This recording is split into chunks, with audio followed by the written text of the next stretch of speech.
Call meeting to order. Pledge of allegiance. Flag back there. Yeah, we have flag now. Pledge allegiance to the flag of the United States of America and to the republic for which it stands, one nation, under God, indivisible, with liberty and justice for all.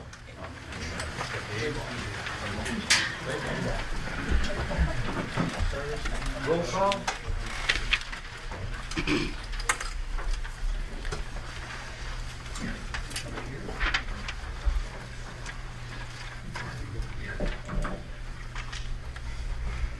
I'm here, Mike. Here. Ali here. Here. Minutes of the August meetings. Two of them there, the very last page is Back special there. meeting. The Yep. very last one is the special meeting.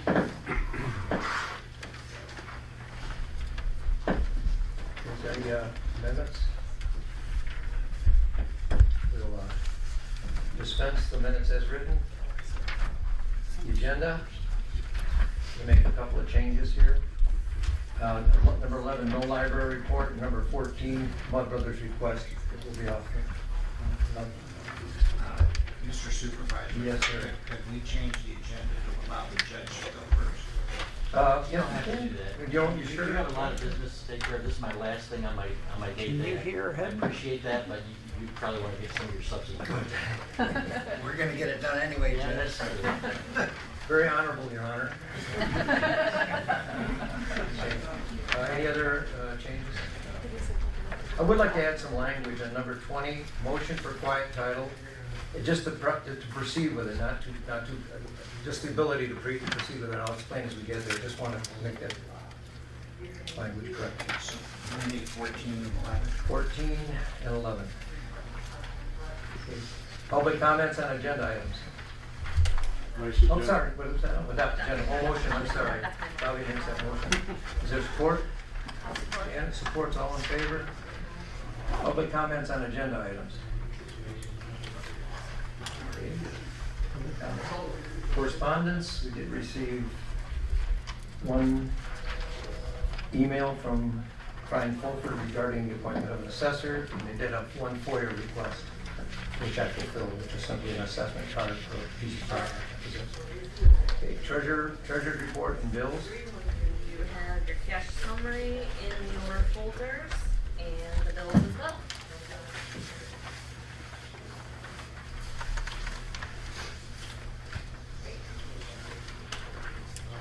Thank you for your information. Appreciate it. Any questions or comments?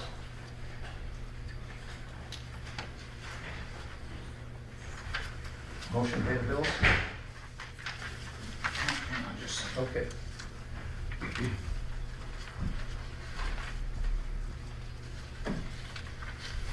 I'm good. Okay. Is the motion to pay the bill? I'll make that motion. So moved. Support? I'll support. Bob supports. All in favor? Aye. Police report, chief? Here, our school resource officer has returned to school. With that always is the Child Safety of America program, which is the material that the school resource officer uses from K to 12th grade. We had a phenomenal response this year. We send letters out to all of our local businesses and organizations. I just want to really thank all of those people. It was probably one of the best years we've ever had. So, but again, all that material does is it goes to the school resource officer, and he teaches different classes in the school. That's where they get the little back-to-back wristbands and all that stuff for them as well. So, thank you for all who donated. Our new patrol vehicles are very nice. Well overdue. Our two Tahoes have been outfitted. In fact, I'm hoping to get the last Tahoe back tomorrow, and then the Dodge Charger should be outfitted within the next 2 to 3 weeks. Do you have the charger? Pardon? Yes, the Charger is here. It's the one with no lights on it. In the lower lot, not the upper one. Those are the old ones. Go ahead, Bob, ask what? Could you update us on the Caravan and Northland Sports, please? Yes, Caravan, we went down with his attorney as well as our township attorney. We've come to an agreement that he has 30 days to do some of the more work around the cabins. Behind the Caravan, he's got several junk vehicles, and he's got to build a screen down Fisher Woods Road. And he was giving 90 days to take care of it and build a new fence that way. Other than that, it should be cleaned up. All the cabins have been painted, new roofs on all of them, so no more tarps. So you're satisfied? Not quite. But we're getting there. We're taking little steps in the right direction. As far as Northland Sports, we had asked the company to clean it up, and we have not heard anything from them. They said they were gonna do it. We checked back with them. He ended up going to Colorado, but I'll make that phone call tomorrow morning. It literally is gonna take 30 minutes with 2 guys in a truck. Well, I'll volunteer if you protect me. Isn't he Dodge Sorry. Thank you, Chief. You're welcome. That's all I have. Thank you. Thanks, Chief. Reports, DDA, we did not have a meeting in August. We are having one Monday, September 12th, as opposed to the 19th. Somebody's hunting season starts that week, and he won't be here, so we changed it to 9/12. And is there anything to report about the concrete? That it's all done. So we have a few little things that we want to do possibly. Right, but that would be more with the parks than with the DDA. The DDA is done. The only thing we have left is the bridge, but that will be in their FOIA. And Red Barn project, and that'll be part of the grant through the parks. Can I ask you a question? Sure. Hey Doug, remember you were talking about at the docks, putting in a watering system? Yes, Are you gonna be able to do that? I have him scheduled to do it hopefully the end of the month. Oh, that's wonderful, So I have time to get it seeded yet this year. because that'll make it look really nice, right? Mm-hmm. And was that come right out of the river? I assume? Yep. Do we have a well down No, we'll pump it. there? Okay. There isn't. All right, thank you. And onto the parks. Well, I got Jim Burke's here, so. Okay. Jim, Parks? Doug, go ahead. Oh, we're I good. can tell you about our meeting a month ago, and we do have a meeting coming up this Thursday at 2 o'clock. But I could bring you up to date relative to 30 days ago. Doug could probably bring you up to date relative to yesterday. So Doug, if you would, please. We're moving ahead with the playground project. We started removing all the old edging today. Hopefully have the rest of that cleaned up and out of there. We will be starting to topsoil in the old walkway. That's going to be seeded over. We're going to power wash and de-rust all of the old playground equipment. So in the 2 weeks, it should look pretty nice. We had the Christmas tree came down over the weekend, and the new one should be back up around the 15th. So our fall projects are moving along pretty good. Jim? Anything else? Did you talk about the playground at Collaboration Park? Yes. Okay. No, sir. Okay, relative to the Park Commission, Sally Snyder has a quick announcement. I don't know how many of you are aware of the fact that the Christmas tree that was cut down was given to the township by the Indian River Women's Club back in 1986. That's how long it took that tree to grow to the size that it was. The tree got to the point where it was difficult to light. I heard lots of the positive comments last Christmas when they tried to take them from the top to the bottom, and then the wind would blow, and some were on this side and some were on that side, and what a mess. In the process of either putting up or taking down the lights, they had the tree had a split top, and one of the pieces got broken off. That's why we moved the Christmas tree this summer that had no top. Women's Club is happy to report that the township has agreed to let us replace the Christmas tree. I apologize, it's not gonna be the size that was cut down. The original tree was about 15 feet, and that's what the new tree will be. So if you wanna know what it'll look like when it gets the size of the one that came down, you're gonna have to be around a while. But it certainly will be easier to decorate, so. It'll be As pretty. Doug says, Bruins agreed to replace it, and it was, we've gone to North Star. The reason the tree is only 15 feet is because that's the biggest equipment that they have. They can't handle a tree that's larger than that, so we hope that everything will go well, and we'll have a beautifully decorated Christmas tree, only not as large this year. Thank you to the women's club. Yeah, thanks.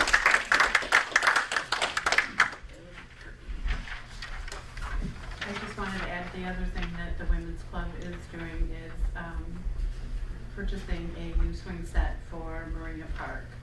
And I did order that before I left vacation, so it should be about, what I say, 6-8 weeks 6 weeks. before it gets here. So we'll have a new swing set here.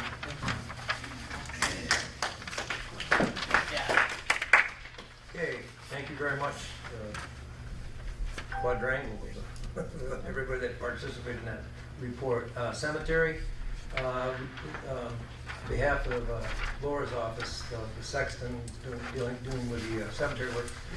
She helped the Elliott family, Hamlins, the Vector, Jones, and a lot of you know Jerry Wolfgram passed away. A lot of people, he was the one that donated the labor to build the chamber office. He was a great guy and sorely missed. But, helped 5 families here since the last report. Is anybody I missed there? Okay. Planning Commission, Michael? Yes, but we had a meeting about a week and a half ago. We invited Denise Klein from NUMCOG to come. She brought a survey that she had us review that she'd like to put out on our website. So we went through the survey. It was roughly 45 questions. We reduced it by a few. We're still looking at a couple items that we don't feel needs to be in there because it's going to take about 15-20 minutes that I see to fill out this survey. So that's the start of our master plan. Once we get the survey finalized, it's going to go out on the website, and we're looking at different social media places to put them, like Bird Lake Buddies. And Jim, I haven't talked to you yet, but I'm thinking about BLPA putting it out on a blast, through Cindy to do it on a blast through BLPA and whatever other social medias that Dawn can come up with to tell people where to find us on the website. One place would be is the township. You can find it on the township website once we get it finalized. So that will be the start of our master plan to find out what the people in this area who live here and plus come up here as resorters or have a cottage up here, what they'd like to see us put in the next 10-year master plan. We did have at the beginning of the meeting quite a few people show up with citizens' comments. They were very concerned about short-term rentals and garbage being laid around, and so we did put a couple questions in there about short-term rentals for the public to find out. It's becoming a real issue now around the northern Michigan. A lot of townships have put in new ordinances. I know Point City just did one, and talking to Mike Turris at the county level, he's got a lot of pressure to put something at the county, but they feel it's a township issue and it should be a police ordinance. And also, according to Denise Klein, who writes ordinance, she did one for another township around here too. So that's something that we will look at and see if it's worthwhile to involve, if that's what the citizens of this township want us to put some kind of restrictions. Not to stop it, but just to restrict it, because there's a lot of complaints that I found. The lady, Jill, has least 35 petition signed with 35 names on it, and there's probably a lot more out there too. So we're going to take a look at it. Again, we tried to look at it last year, but we had a lot of pressure from some people to table it, so we didn't look at it last year. But it's becoming a big issue in the state of Michigan right now. So. Thank you, Michael. Okay, Dawn, you have appointments? I do. So, okay, so looking at the planning commission, there are several people whose appointments, nobody knows how long they've been on the planning commission. Mike says forever. So, Kelly is. I've been on it 14 years. yeah, so the terms are 3 years. Our assumption is that a good share of them have expired and we need to reappoint. And then start taking a look at our bylaws and rules, because there's some changes. I think we're supposed to be paid, nobody's been paid. So that's some things that need to change.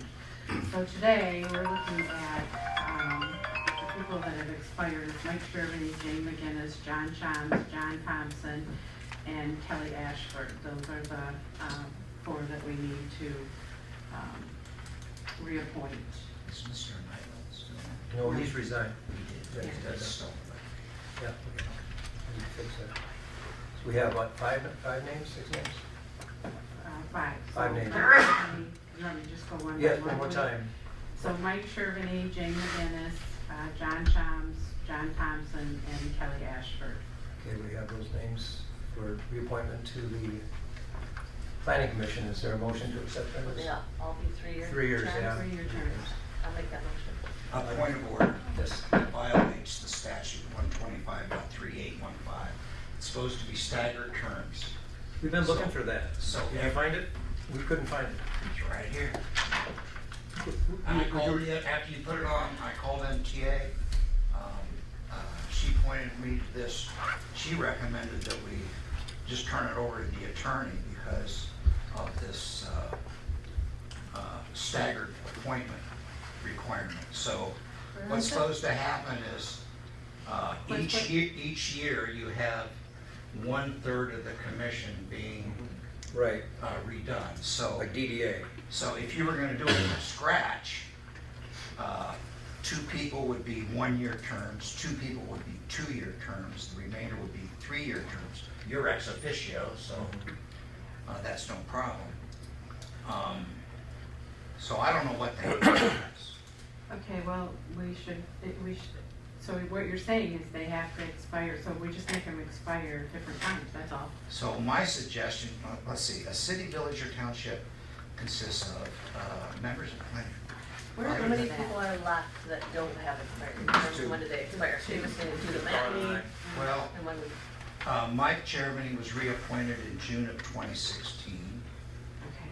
Mr. Shams was reappointed in 2015. How did you find those? I looked everywhere. It's on the minutes, the township minutes.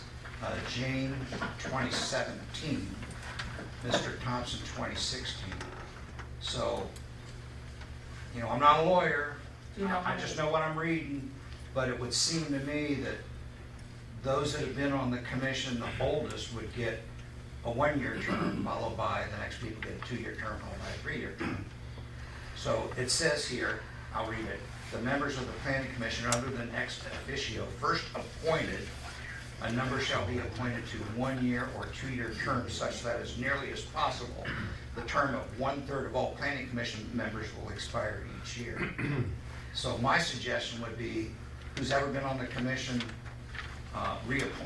whoever got the reappointment the longest time ago would get a 1-year, then the next 2 would get a 2-year, and everybody else would get a 3-year. Okay, so how say many the years dates was again. that for? I'm sorry? How many years were those appointments for?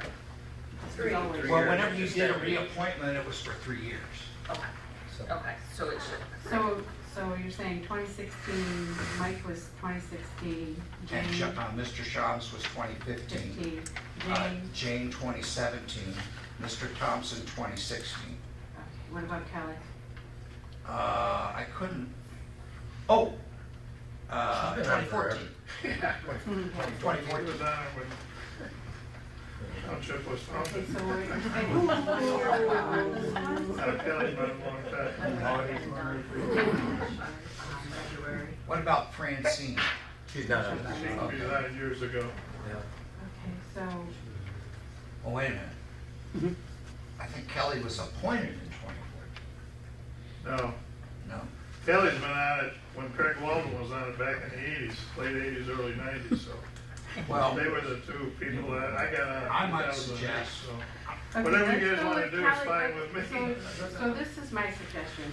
So Kelly and John Choms, let's make them one, because you said 1 year, so we'll make them 1 year. And then John Thompson and Mike Shervany, because they're both 2016, we'll make them 2. And Jane, we'll make her 3. And you three? I'm I would not sure. suggest, I just went through this real quick, the minutes. You know, I can't absolutely guarantee you this is what happened. My suggestion is talk to the lawyer and then go through all the minutes to make sure that this is correct, and we'll take care of it next month. I went through them from 2019 forward. I was the only one appointed, so I went through the last 3 years. Yeah, I got it. I don't think it hurts anything to just get this done. I really don't, Bob. I'd No, like to I get it don't done either. right. Well, Well, it's either they all get 3 or we stagger them. Well, you have to stagger. Okay, so let's stagger But them. when I called the MTA about this, she was adamant, she wouldn't even give me any advice. She said, check the statutes, but you need to have your attorney come up with a plan to put the terms. I think you just did. I think you just did with the proper times. I think you just did. Yeah, so. I just don't want a problem down the road. That's where it was when we got appointed, when I got appointed back in 2007, whatever. It was a 1 year, 2 year, 3, because I took over for somebody one, and that's what she was trying to find it, find yourself. But either, because it was staggered when I came on. Okay. Okay. I'll take the 1 year. Yeah, okay, let's, Spent money already, so. Okay, so I'm gonna go back to Kelly and John Choms, 1 year. 1 year, okay. I need a motion. I make that motion. okay, I'll support that. Why don't we just do it all as one package? Okay. Okay, so, and then, I said, Shervany John and Thompson and Shervany. Right, 2 years. And then Jane 3. Correct. And you three, right? Or you're on 2 still? I'm, no, You're still on 2. I'm done February of 24. Okay. Actually, you're done when you leave the legislative body. No, because I was not ex officio. I The was, term of any member of the legislative body shall expire with his or her term on the legislative body. 125.38. But I- yeah, I She know, come in but as- that's She- if she you're was ex appointed officio. before I she was the appointed clerk. prior to. She was on. Talk to the lawyer. Well, we can, but home is what I read, because I read the same thing. There's a change, we can change it. Yep. Let's, okay, so we have Ashford and Shams 1, Yep. Shervany and Shervany And Thompson. Thompson. Well, 2, yeah, you don't need to point that, and then McGinnis 3. Yep. And is there a So motion? I made the motion. Okay, Bob made the motion. Is there support? I'll support it. All in favor? Aye. Okay, opposed? Okay. Thank you. Okay, sewer report. We have a motion, or Bob, do you have a generic report for the sewers? We just had the meeting? You already have it. Okay, okay, And it's also posted. okay. Then we have a motion to begin work on phase 3. Where's Mrs. Murdoch, right there? Or Bob's gonna do the multis. Yeah, Originally, the third and fourth phase of the sewers were going to separate the sides of the river north of the bridge. And what we were able to do is combine it all into phase 3. We did the petitions for both signatures of individuals of property and also landmass. We're well over the needed numbers. And so what we would like to do, you have the information, Patty sent you the Excel spreadsheet. We'd like to have the council file an application for USDA loan and grant, if you could, please. Go further. I don't want to make this provisionary because we do have enough signatures on it. but here's my point. I just want permission to start working on it. Oh, yeah. Yeah, you know, we'll get to the USDA part, and that may take some time. We Yeah. just have to get to the, So she collated everything to the point where, I saw that. I don't know if you want to add anything with, No, we're just well above the 50% Yeah, you were. land Well mass above by that, far, yeah. by both, yeah, and even with the ones that were in question, that I didn't include them to be most conservative, we still have well over the 50%. yeah. Can I ask where phase 3 is? Phase three would be, what we said about, it's on both sides of the river, north of Mac, is that correct, or? No, that's, you're actually in Navinois and Apple Blossom, Gratiot, over the North District. Gratiot's Yeah, not I included. got it. Gratiot's not in there, just Apple No, Blossom. it's not included. Only part of it is Behind the park. where it joins with, On both sides. Yeah. On both sides. And the subdivision there, I Marine land. call the subdivision.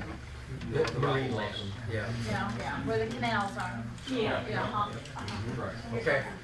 I would just like permission to begin working on it, because there's a lot of footwork before we get to the USDA. So, I'd like to make a motion that we start looking at phase three Yep. and getting that started. okay, is there support? Bob supports, all in favor? Aye. Okay, opposed? Okay, EPA application, Robert? we were gonna go out with the sealed bid, but when because our bid policy requires it over 25,000, but NEMCOG came way under, and I got a quote, which I sent you this morning, from our engineer, which was $30,000 more. I've called 3 other engineers in the state, and they don't wanna touch it because they all want this, they want the whole project. Enchilada. So I couldn't get any more. Our new bid policy says under 25,000, you can get internet quotes or individual quotes. You don't have to do a bid if it's non-construction. So I don't think we can lose with NEMCOG. He's even willing to come up, because Mike, you have access to grants.gov. He said he would come up and actually stand over your shoulder and help us, do the electronic part.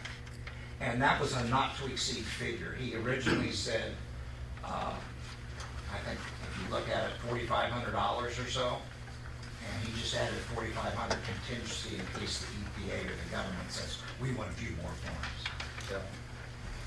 Yeah. So it's up to, how much is their estimate, up to? Up to $9,000. Up to, Not to Not to exceed. exceed. not to exceed. And then, of course, the phase 2, if phase 2 goes forward, they have to pay it back, right? So phase 2, the SAD would pay back Correct. the township. Correct. So we have So I make the motion, we approve NEMCOG to file the EPA Nice. application. A second. all in favor? Aye. Can I just add one thing? Yeah, Just really quickly, we did adopt a federal awards policy, and according to our federal awards policy, we're supposed to designate a program coordinator. It can be an employee or a board member. I'm thinking that since the 2 of you, it should be one of you guys to be the coordinator, so we should do Can that. we be co-coordinators? It doesn't say that. that's fine, I think that's fine. Yeah, Yeah, we'll be co-coordinators. okay. Do we need to make a motion on that? Yeah, Okay. yeah, it needs to be. Is there a motion to, So I'll make the motion to designate Bob and Janet as co-coordinators, program coordinators, you guys. and Bobby, would you second that? Okay. And so you need to read up on the policy, because you guys will be responsible start to finish. Okay, there's a motion and support, all in favor? Aye. Okay, item 13, we're pleased to have with us Judge Aaron Gothier. Aaron has a little presentation and a talk. He wants to update you on a few things. So be on your best behavior. Thanks, I do appreciate your time to give you just a once-a-year update on the activities of your circuit court, answer any questions that you might have about the court operations, and I promise you I don't have a robe with me, a gavel, or most importantly, a bailiff, so I can't hold anybody in contempt. And I do have a thick skin, so if you've got ideas or questions or problems about court procedures, I would welcome hearing about them. Over the last year, we've been struggling to get through our backlog of cases that was created with the COVID interruptions. And we have a significant backlog still of felony cases awaiting jury trial. We are in much better shape than several counties, even of similar size. And we've been taking pretty aggressive steps to do that. I'm hopeful that in about 6 months we'll be past our backlog, which means if somebody who's not in jail tells me, I would like a jury trial date for my case, please, I can give them a date when they ask. Right now, when they ask, if they're not in jail, I have to tell them, well, come back in 3 months and I'll see if I can give you a date then. So that's not great. I mean, and there's cases that have lingered. If you're accused of a crime, even if you're not in jail, chances are there's some conditions on your freedom, and those conditions, you know, continue while the cases are backlogged. So we've been doing our very best to get through that. We did 2 jury trials last week. I don't remember the time we did 2 felonies in 1 week.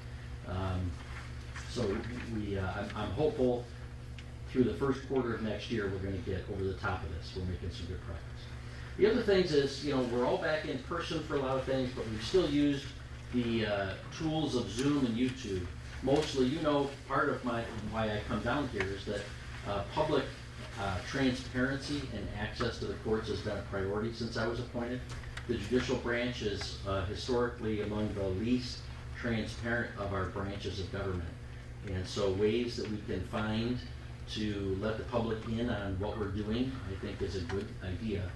And we now are using, there are new rules for video hearings that are taking effect this Friday, where the Michigan Supreme Court is mandating that certain types of hearings be presumed to be held by video, and they can be held in person for specific reasons, rather than the default being in person and video being a tool. For many cases, video will be the default. And we've already implemented some of that for our civil docket primarily, because in the civil docket, you're paying a lawyer to be there, you're probably paying by the hour, and they're probably charging from the time they left their desk to the time they return to it. And so if they can zoom in and we give them a specific appointment for their time rather than these cattle calls, that saves them a ton of money, lets them take more cases on, and saves you a ton of money in not paying them their time. So the biggest change for us is we have shifted to more in person for our felony docket, and we're going to have to do more over video than we were starting to do. But we got some plans in place to implement that. There are no rules yet for whether courts should put this stuff online on YouTube. And you're aware, I've talked about it before. I've got the channel, Judge Aaron J. Gauthier. We now have close to 3,500 subscribers. We get about 250,000 views of court hearings per year. And now it's not uncommon for a criminal motion day to get 1,000 to 2,000 views. That's kind of standard of what we see. And they're not all local eyeballs, but as I go out in the community, I know plenty of them are, because people talk to me about what they're seeing. And I think that's a good thing. You know, journalism in the courts is sadly a thing of the past. You know, when I was a new attorney in town 20-some years ago, every time I went to court, there was a reporter in the courtroom. We never see reporters in the courtroom anymore.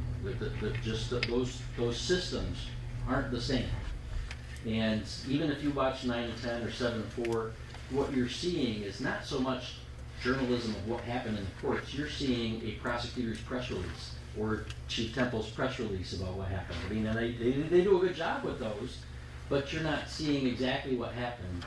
It's getting filtered from one of the sides. And so I think the YouTube for the criminal docket especially is very beneficial for people, if they are interested, to see exactly what's going on. You don't have to rely on a rumor of what happened on a case. You can watch it yourself and see what happened.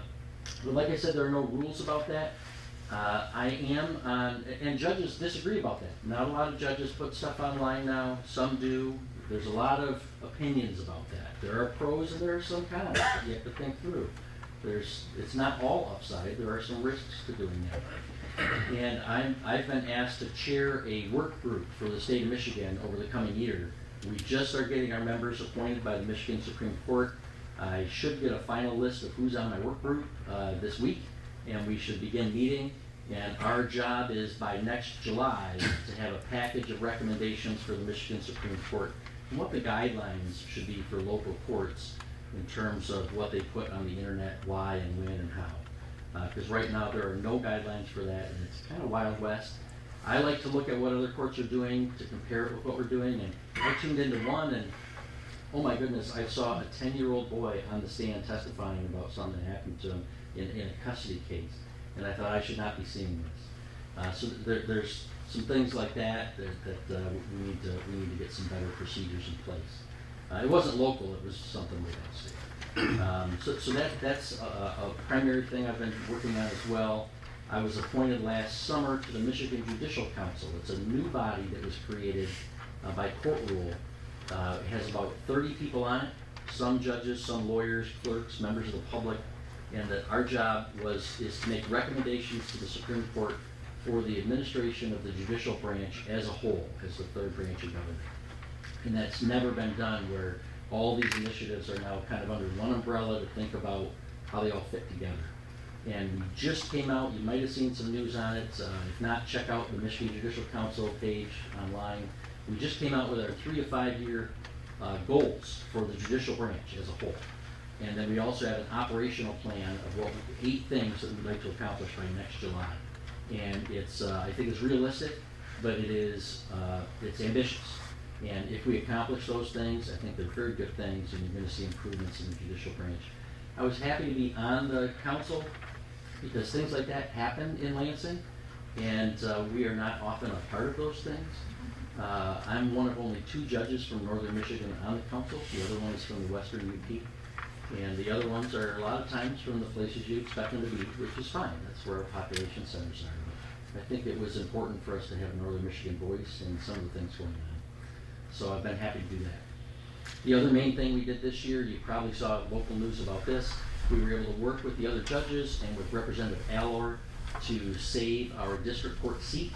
About 10 years ago, the legislature in Lansing voted to eliminate that judgeship as soon as the current judge retired. Now, I have no plans and don't want to start any rumors that there are any plans for that, but she's been in the office long enough that we just thought we want to get this nailed down and not lose that seat. Once you lose it, getting it back is almost not going to happen. And we have 3 courts and 3 judges in Sheboygan County, and it's not like we're figuring out, not like we wonder how to spend our days. We're pretty busy. And we also, though, have these specialty programs. I've talked to you a lot about our recovery court program that is still going strong. District court has a sobriety court program. Probate court has the Compass Academy that you've probably read some things about. Judge Visnow's doing wonderful things with that program. All of these things are above and beyond for courts. We don't get paid anymore. We don't get assigned any fewer cases. We don't get any extra anything to do these things. And so they take a lot of time. 3 judges doing that works. If we had 2 judges having to run 3 courts and run those programs, something was going to break. And we had already come up with plans of what we were going to do, and some of those special programs were going to be on the chopping block. So we reached out, that the state court administrator's office was not super supportive at first. We ultimately did get them on board, but initially Sue Aller was our champion. And she listened to us and introduced legislation. Before the state was behind us, she introduced legislation to save that seat. And we ended up getting the state to support us by the time of the committee hearing. And it passed almost unanimously, I think, and the governor signed it. And so now, whenever, I hope Judge Barton is there for a long time, and whenever she does decide that she'd like to step down, then that seat will continue until the legislature changes the national. We're very happy about that. So that's kind of what we've done in the last year. Any questions that you have about what we're doing, or any concerns about our operations as you've watched things online? I watch it all the time. Has anybody attended a court hearing by Zoom in the last year? Actually attended? Yeah, Chief has. Yeah. Any complaints or suggestions of how we could make that better? No, actually, it's very smooth. Okay. Has anybody showed up for jury duty in the last year? Okay. Last week? Last week. Yeah. Anything, you didn't end up on one, did you? No. Yeah.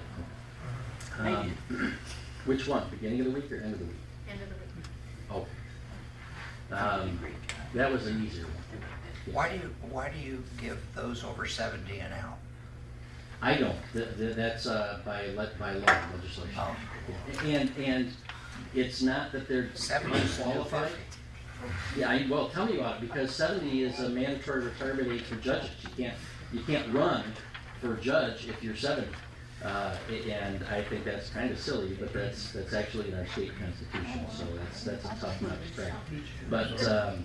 But 70-year-olds can serve on juries. They are qualified to serve on juries. And we have plenty of people in their 70s who serve on juries, do a great job, of course. It's just that they have an exemption if they wish. So I think the theory there is by age 70, you've done enough community service that if you want to not have to do that, you can opt out. It's their choice. Yes. So, I think I might have asked this last year, and I don't know that, there was ever any way to do it, but, my only complaint was, I would like to see, searchable by keyword, so you can look for a specific case without scrolling, trying to figure out. Yes, I do that on purpose. So I make it hard to find old cases. And this is why, because there's some downsides to putting these things online. The downside is, the concern is that somebody, whether they be a victim, a witness, or a defendant, might get unnecessary harassment from people sharing things online, stuff like that. I have sort of been running an ongoing social legal experiment about this. Lots of judges tell me the sky is going to fall if you leave the videos on at all. They should come down right after court's done. I don't think that's true, so I've left mine on the whole 2 years. So you can go back and watch April 2020 if you want on my channel. Now, once we come up with the rules, I'm not going to do that. I think there should be some window of time. But for right now, I'm running this sort of as an experiment so that when judges tell me the sky's going to fall if you do this, I'm going to tell them I've been doing it for 2 years. And we had one issue come up that we had to deal with a person who was dissatisfied, and with YouTube that had a little concern. And we actually got a video removed by YouTube because somebody complained about it. But that's happened once in 2 years, and I've got, you can see how many hundreds of videos and how many thousands of hours. But part of the deal for me doing that is, if you are interested in watching court, you can do that. If you're interested in seeing what happened today or last week, you can do that. If you're interested in finding out what happened to Mr. Jones in his trespass case, that's going to be tricky. You have to be super motivated to try to find that, and it's going to take you a long time. I do that on purpose. I don't want it to be easy for you because I don't want to subject people to, I don't want to make it easy for people to hassle. How's your drug program? Oh, it's going really well. We last year graduated 9 people and had to remove 5. So it's about a 64% successful completion rate, which is where we like to be. Is that unusual? Well, when I first came Unusually aboard, good? well, that's what we shoot for. When I first came aboard, only about 4 out of 10 people are graduating successfully, and we've really tried to flip that. We think 6 out of 10 graduating successfully is a realistic number. And we made some changes to approach of things where we don't remove people from our program for relapses of drugs. It's a drug treatment program. It doesn't surprise us if they have struggles with drugs.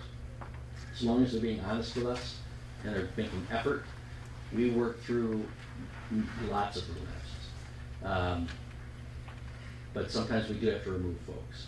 This year we've been kind of rough where we've only had 3 graduates and 6 removals, but tomorrow we're graduating some of them. So we're going to be back at that 40%. So this year, we've hit a rough patch. We did take some folks that had significant, a lot of our folks have significant issues. The drugs or alcohol is a big problem in their life, but it's never the biggest problem in their life.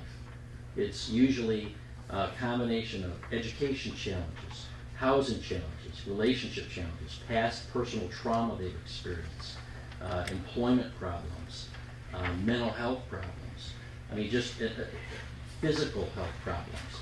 And if somebody's actively using drugs, Chief can tell you this, as he encounters somebody who's an active drug user, do they tend to be in good physical health? Are they taking care of are they getting preventative health care?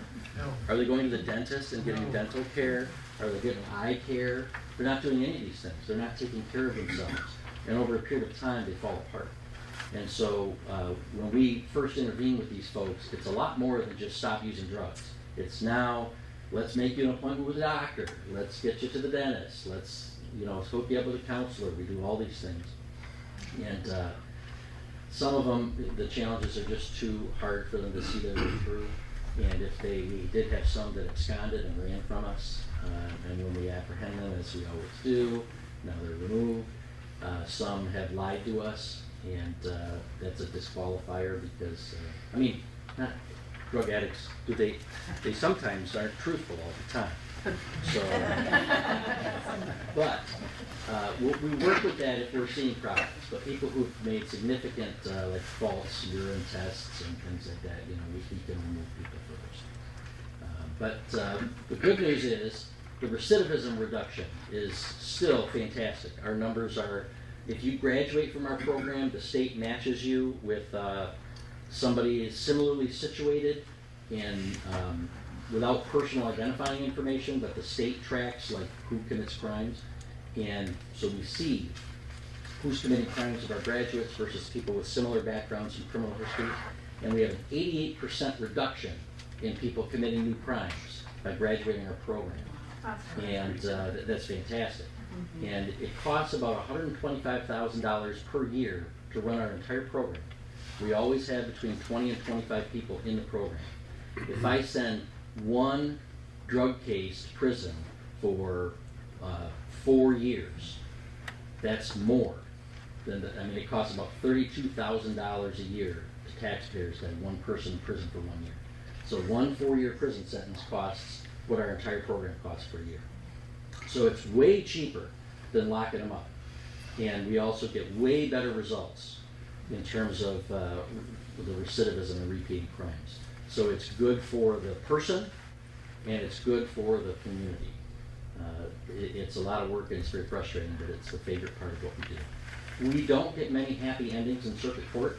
Circuit court or any happy days. Circuit court is your felony court. It's lawsuits over $25,000.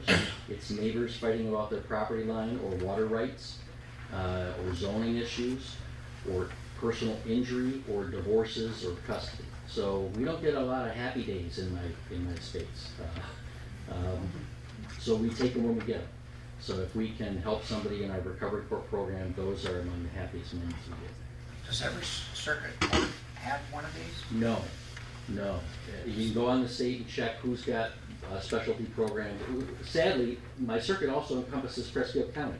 We don't have a drug court program in Presque County. We do have something kind of like it, Swift and Sure probation, but it's not quite the same thing. You can go on the state and see where these programs are. It's unusual, I think, for a county the size of Sheboygan to have a specialty court program for each of its 3 courts. That is not typically what happens, and that's just a commitment of Judge Barton and Judge Bisonoff to this as well. Yes? Maybe an elementary question. How much of the court system in Sheboygan County is how are you funded? It's super complicated.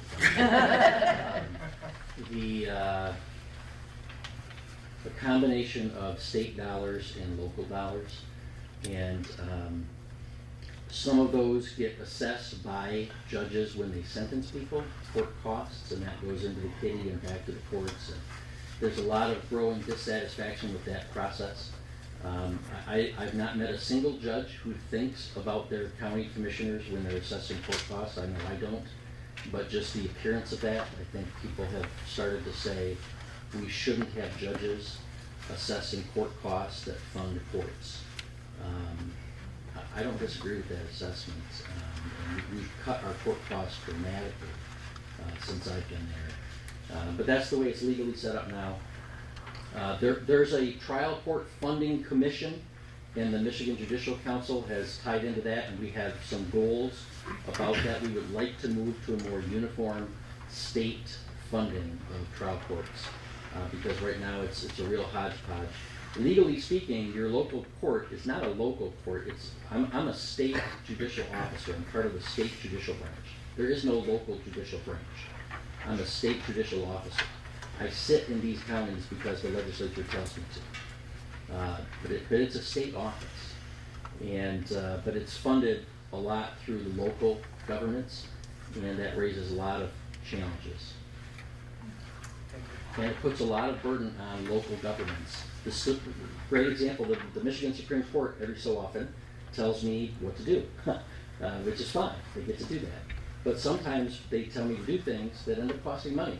And so I go to the Sheboygan County Commissioners and say, I have to do these things, and you have to fund it. And, you know, they're great partners, and our county board is a great supporter of our programs and our courts.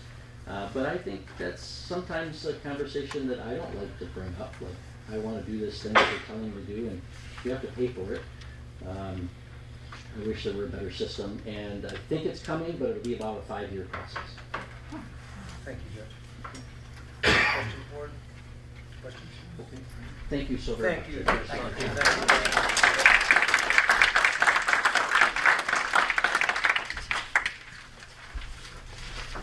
15, the assessor position. Janet and I interviewed the sole applicant, Brooke Milbrand. I didn't get a chance to talk too much about it. Well, I had a few issues, I had a few issues with her qualifications. I think she's a little green. First of all, she won't be able to take the position for another month. She's quite clear about that. She's never done a special assessment district. And she is rated as a level 2, not a level 3. Now, level 3 would be determined on the number of properties that she's assessing. So I asked her when she's going to take the test. It was the end of October, I think she said. And then she'd know in November if she passed to level 3. And so I asked her, I said, if you don't make the level 3, what is your game plan? And she says, well, I could retake the test. I could give up one of my other clients, and or I could have another assessor sign off for me, which that would be our assessor of record, technically, is that other person. She would be doing the work, and the other assessor would be signing off. I just think, in my opinion, and it's only one vote here, but I think she's a little green and not enough experience for what we need to have done here in this township. That's my opinion. I did speak with her over the weekend, and I think her game plan, she said our problem is that we're stacking up this filing work, and she said that she could start relatively soon, just for on a per day basis or hourly basis to get these things caught up, and then she could take over in October. I don't think that she's all that green. I think she has a good plan. She said that she could give up one of her other units, and I think she's same one in the UP. Mm-hmm. And that's not unusual for somebody to have assessors, do the other. To my understanding, is that correct? Do you know much about that? She was going to have another assessor sign off on her. Her assistant is also an MC level 2. Someone has to be our assessor of record. Well, and she would that be would it. sign off. She would be it. I mean, I believe our assessor of record is the one who signs. Yeah, I'm talking about for her Drummond Island thing. That's what was that. That's what she told me. She said she has Littlefield, which is Lansing, and she would like to have this because she's relatively close. And I believe me, there is a lot to this game, but I think she's really intelligent. I think she has a good, she asks the right questions about our role, about our community, and we are, quite honestly, we need to get going on this. Did the Ellis Township Supervisor call you? Yes, he did. Yep, he did. So I did have a conversation with Neil, our accountant, and we discussed the fact that we didn't have an assessor right now, and there's a good reason for only having one candidate. It's because there's a shortage of assessors in the state of Michigan right now. So we're probably lucky we got someone to answer the inquiry, plus having someone that's as close as she is She's literally 11 miles from our doorstep. And in my opinion, that's a big plus.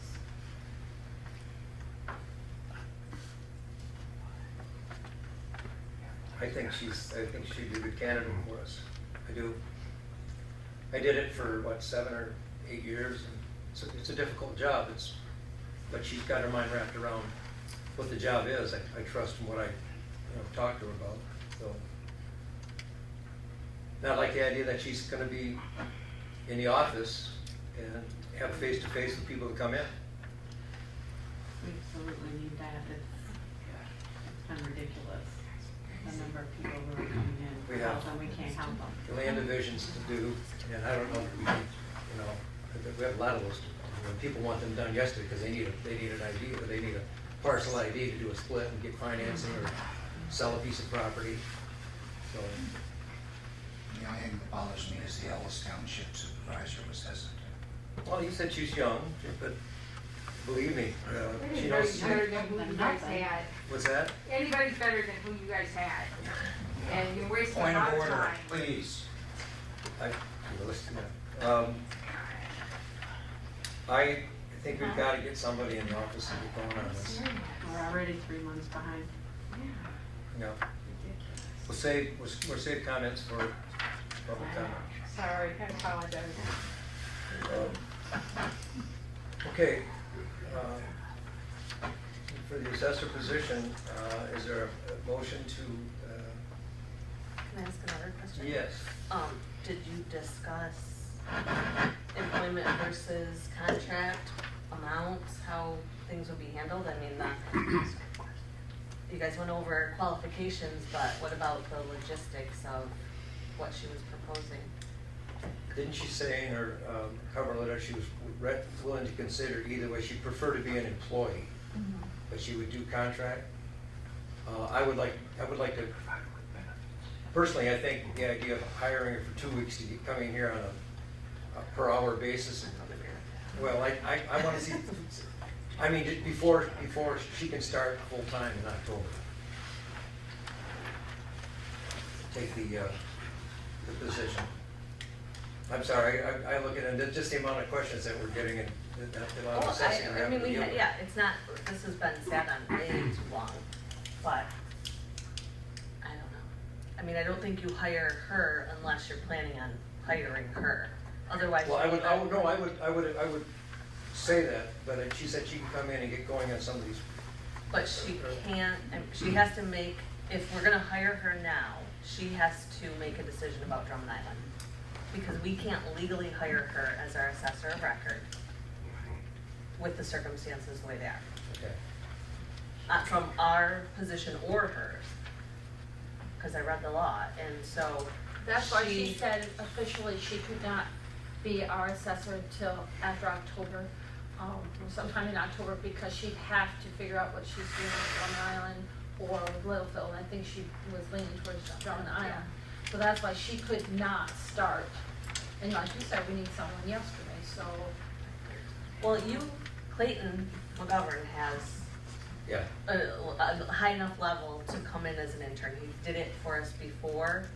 I would rather see us approach, if we're gonna do somebody for interim, if you don't wanna just hire, you either gotta offer her the position and say, this is how it's gotta go, and this is what we're offering, or don't. I think, personally, I don't think you dilly-dally around with someone who may or may not be our assessor of record unless it's. So can we have a motion to hire Clayton to come in and do this, because he has all. Well, but then what's your? Well, I don't know, I think do one motion, let's do a motion at a time. But we gotta have a plan. Okay. One motion at a time. I talked to Clinton McGovern about a week and a half ago. He said he would be very willing to come in on a temporary basis until like about March 31st. That would get us through the assessing year, to get us all up to date, to figure out, make sure everything is cool, and then it would give the board time to search for another assessor. If we wanted to change at that time, he'd have no problem. If we wanted to keep him, he'd have no problem. And he would do it for the same price that we were already paying Mr. Garris.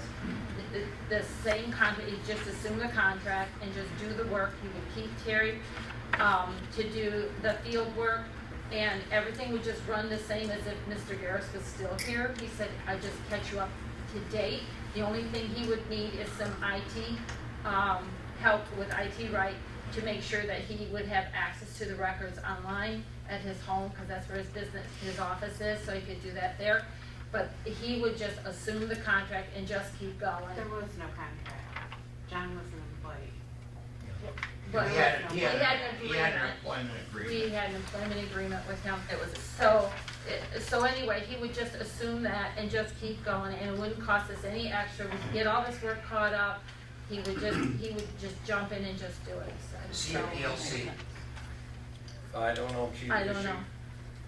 I don't think he is. Well, get him, So he has to be an employee. He would have to, that's another point he made. He says he does not have his own LLC, so he would have to be as an employee, but he would take it as a temporary situation just to make sure that we got caught up. And he said sometimes there are times that assessors are hard to find and you need some time to do it. And he says, but you don't have the time to really, mess around right now. And he said he would jump in. And Well, I think that's a bad idea, because all you're doing is you're just prolonging this, and what if we don't find somebody else besides her and we lose her? Wait, okay. I am of the mind that you can hire Clayton until the end of October, for the next 6 weeks, 7 weeks. And then I would like to make a motion that we hire Brooke if she passes her contingent on her passing her level 3. If she doesn't, we stay with Clayton, and then, right. That's a lot of turnover. that's a lot of times. That's a lot of turnover. I don't know that he would agree to do that, would he? Per month. I don't. I thought you said he would on the interim. I talked to him, he would do it as a temporary basis and get us through for a few months. He says it would take a few months to get caught up. And he's more interested in making sure that we're compliant with the state, and we're all compliant, and everything is good, and we're solid. And then we would have room to be able to look for an assessor if that's what we wanted to. If we wanted to keep him, that's fine too. But he's getting close to retirement, so he's not really looking for more clients. But if we needed him, he'd be available. He was very amenable to just trying to work with the township to get us up to speed. And I say, I agree with Is Bobby, he a we level just 3? hire, yes. But not through March. You don't put it off that long, Janet. And Okay, to say it's so- gonna take months for us to get caught up. So let's say If you December have 31st. 6 townships, it's gonna take you months. If you hire someone who comes in, I could have us caught up in a week. If I was doing what I was doing before, I could have us caught up in a week. It's a data entry issue, is what we have. We don't have, is the splits, people answering questions is a problem. People are starting to get nervous that we don't have an assessor. And no one wants to be our assessor.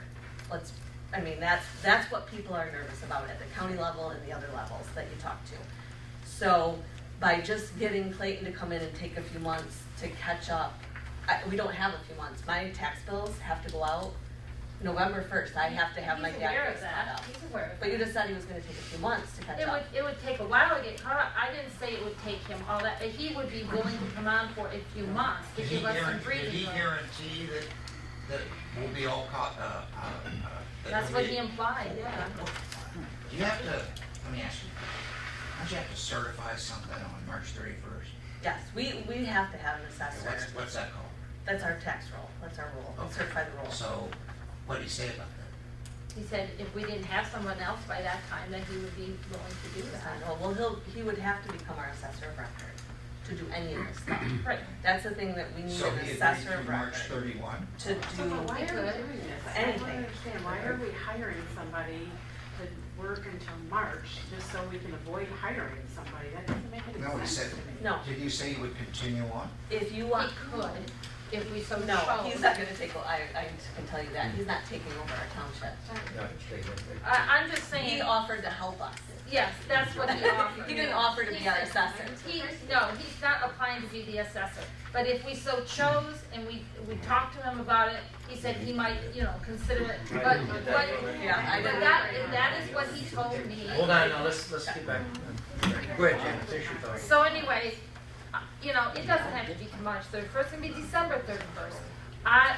It doesn't matter, I'm just saying, if we did this, we could look for an assessor, we could find out what the needs of the department is, we could move forward, at that time. I don't think we should stack up the motion and this for a while and that for a while, it's like. Well, then do that one way or the other.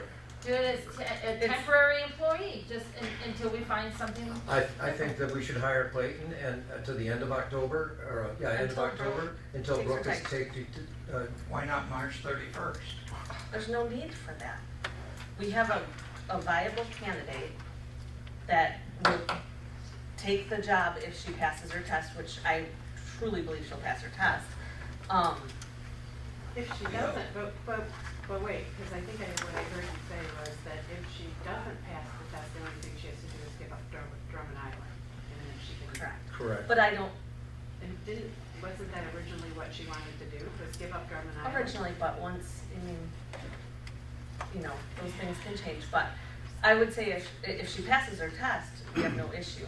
So if we got Clayton in here as the assessor of record to get the few things done that we need an assessor of record to do, and then Brooke passes her test, we offer her the job. Why don't we just hire Clayton and then we'll see when she passes the test? Why don't we just hire her? Because Clayton will temporarily help us. Clayton does not want to be hired by us in the conversations We anymore. just hire Clayton temporarily until she passes. That's what I just Why said. don't, I got That's a what I've better been saying. idea, why don't we just hire her and give her a 2-year No, because she contract? hasn't passed the test. Give her a 2-year contract, give up Drummond Island. She can't be the Let's assessor. let's go back to square one here. I'd like to propose that we hire Clayton till at least the end of October. Right. At least the end of October, pending Brooks. When's the results. test, Bob? End of October. I'm sorry? November, last week of last She said November 1st that she would know. So when you want to do it to the end of November, just, I don't No, think so. no, because we can hang on to Clayton longer than that. all right, explain that again, please. Well, he said he would help us as long as we need it, Yeah. and not Not indefinitely. not indefinitely. But if we just tell him that we need you from this point, most of it's just data entry, isn't it? But That's, we need some to of it's. sign the PREs. Yeah. We need a couple split things in the data entries. Yep. So the test is on what date? October 31st, and she will know November 1st whether she passed or not, but if she doesn't pass it, she could take it again mid-November. Well, we know, if we hire Clayton to go to at least, at the bare minimum, October 31st, and if not, we'll hang on to him, whatever happens, we'll hang on to him until, that process, we're looking for another assessment. If she doesn't pass either one. Or she gives up Drummond Island. It sounded to me like you guys asked her if she would give up Drummond Island if we gave her a 1-year She contract? had leaned that way, she said, because that, You don't have a guarantee. well, we can't hire her as We assessor. can't make her give up a client if she Well, chose not to. But if she doesn't have her level 3, we can't hire her. Right, Yeah. exactly. So I think it's all pending the results of that test. We hire Clayton to help us get caught up, as our assessor, and then we make a motion to hire her effective November 1st, pending her passing the level 3 exam. Why don't we just hire Clayton and then we'll revisit it when she passes the November, test? Yeah. Put it back. For right now, just make an offer to Clayton. As a temporary employee, yeah. And do we have an amount, because I know a couple of people I talked to, we're talking like the 3-month backlog salary. I don't know what, Clayton I didn't talk figures with him at all. All he said is that he would assume The agreement. the monthly agreement. So we just take on the monthly pay or the salary scale that John did. No He's benefits. gonna be an employee. No benefits. Yeah, he has to be an employee. No benefits. Not as a temporary employee. No contract, no benefits. And he's not gonna be in here at all. He's not gonna have. Well, he'll be here, cause unless he takes all that stuff home for Well, Deb. that would- I don't think those kinds of. He's just Did a he temporary, he didn't say if he would be in the office or not, but he's local anyway, so he, you know, but he does most of his work through his office at his home. I thought you said he has to, we need to tell him to get set up with IT rights so he can work from home. So he can get into our files and stuff. No, I know. And speak That's up a little not- bit. That's not somebody in here. No, it's not. No, but we would have a phone number for people, or an email, a card type situation, that if they had a specific question, they could email it to him, or they could call him. He answers all the phones, so, and he's local, he does most of the townships around here. He does like four or five, doesn't he? Mhm. 4 or 5. Yeah. He's gonna help us get caught up, let's not. That's the muddy, Yeah. muddy in the water. Let's not muddy the waters, he's not Let's going not- to be a full-time, full access assessor. Exactly, He's exactly. going to help us get caught up, that's Which what we he need offered to do, which we need to do immediately. Okay, Yeah. good, so let's get this out of the way. Is there a motion to hire Clayton? I'd like to make a motion to ask Clayton McGovern to become our assessor of record through October 31st. And then we can set specifically, sign our PREs that need to be signed. Catch up, Same rate. catch up the data entry and And splits into the Yes. combinations. yeah. So those are the things we need him to address while he is employed by us. And it would be at the rate, 45,000, the rate The- that John was. yes, The monthly rate is. yes. Okay, you have And that Terry motion. stays on. Yes. That's a He motion. needs to I'll second. continue the field. No, that's Terry. Okay, Terry, We just need him to help us get okay. things caught up that are a problem. Bob, all right, we have a motion. Is there support? Bob supported. Bob support? Okay, all in favor? Hi. So then regarding Brooke, are we tabling that, or are we gonna discuss that? I think we should table Okay. it till we figure out where she's at. I mean, do we wanna make a motion that you I would think as the hiring committee, our policy says that you'll let her know what we discussed and that we would, get her test results and revisit her application at our November meeting. I think Or that's fine. October. That's a good idea. Maybe the November. That's a good idea. She'll have, I know, but then you're gonna be again behind. If he's only- No, it's just like No, a day or 2 two. days. 2 days. not just. Oh. And Clayton's not, he's going to help us. He's not gonna be. So that is, you're charging me with that task of calling Brooke and telling her what she's gonna be on the November agenda. I'm calling Clayton. Call Clayton. Okay, Don makes that motion for me, Bobby makes that It's all motion. night. Oh, where did that? Wait a minute.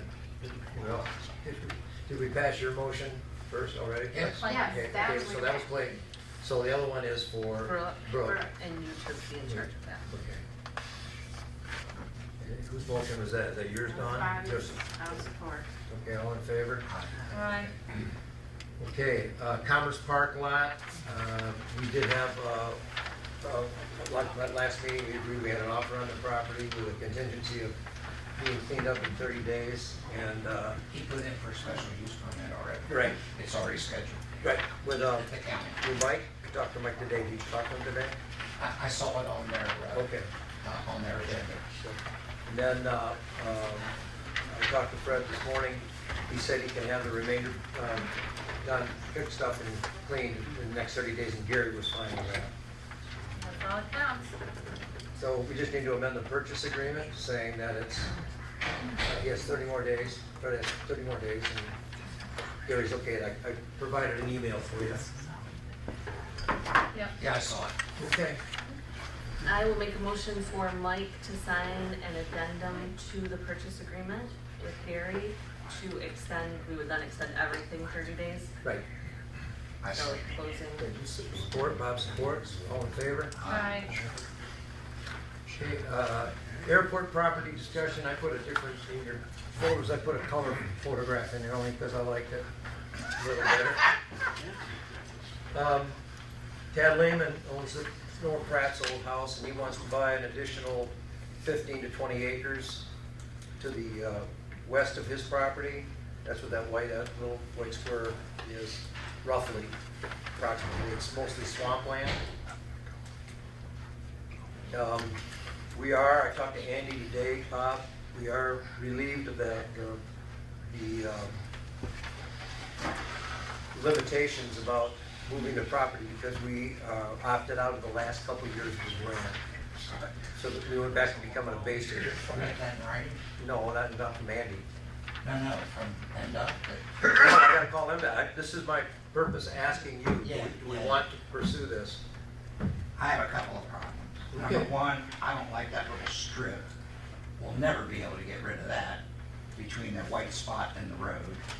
Second of all, I think all 60 to 65 acres of that square, if you're gonna sell airport property, put that whole big 65 acres plus the 7-point-something acres on the other side of the airport that we already voted to sell, and give it to the real estate agent and get fair market value and give everybody a chance that might want to have it. To address your first point, I'm sure he would take that. I put that in there because I just lined it up with his property line. I'm sure he. Yeah, but what I'm saying is it may diminish the value when you could sell that entire plot. You know, I haven't been through that entire wooded area there, would be to the east of That's the. why we hire a professional real estate agent. How much, I mean, do you know much about that property? Have you been? I've been out there, but there is a lot of wetlands. In fact, I looked at a topo map way back when you and I were talking about this last year, and it come, at least on a topo map, it basically says everything north of my finger is swamp. That's, you're all right. But this and this looks like it's developed. It may be able to be used. So you got this square there, it doesn't make any sense. I would just put the whole 65 acres on there, give it to a real estate agent, along with the stuff on the other side of the freeway. And if Mr. Lehman wants to talk to an agent about it, and an agent says, well, we didn't get any takers, we'll carve it up. I just don't, I think it needs to be offered to the public at large. Needs to be offered to the public at large. If he's the only guy, that's fine too. Property out to Commerce Park wasn't offered to the Point public. of order, please.